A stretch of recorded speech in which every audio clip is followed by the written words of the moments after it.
Hello, আসসালামু আলাইকুম। আশা করি সবাই ভালো আছেন। তো এই এপিসোডে আমি বলবো যে অফসাইড জিনিসটা কি।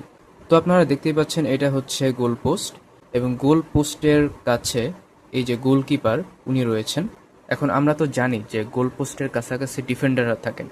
এখন এটা হচ্ছে সেকেন্ড লাস্ট ডিফেন্ডার। ধরুন আক্রমণ ভাগের কোনো একটা প্লেয়ার, এই যে কালো চিহ্নিত যে আমি অংশটা এঁকেছি, এটা হচ্ছে আক্রমণ ভাগের কোনো একটা প্লেয়ার বল নিয়ে এগিয়ে আসছে।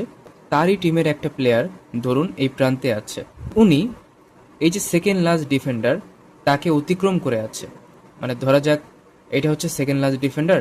এখানে যদি আমি কাল্পনিক লাইন একটা অঙ্কন করি, সেই লাইন ভেদ করে যদি এই আক্রমণ ভাগের কোনো একটা প্লেয়ার এখানে থাকে, এই বলটা ধরুন হচ্ছে এই প্লেয়ারের কাছে আসছে, আর এই যে এখানে সেকেন্ড লাস্ট ডিফেন্ডার তাকে সে অতিক্রম করে এখানে আছে। এখন যদি এনার কাছে বলটা আসার পর উনি যদি গোল পোস্টে বলটি ঢুকিয়ে দেন, তাহলেই হচ্ছে অফসাইড হবে। এখন বল যখন একটা আসে তখন কিন্তু অনেকগুলো ডিফেন্ডার একসাথে থাকে।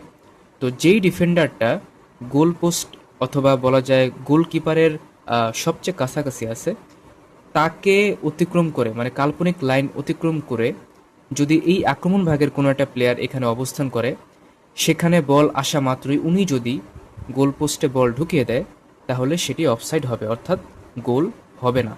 অফসাইড তিনটি ক্ষেত্রে হয় না: গোল কিক, কর্নার কিক এবং থ্রো ইন।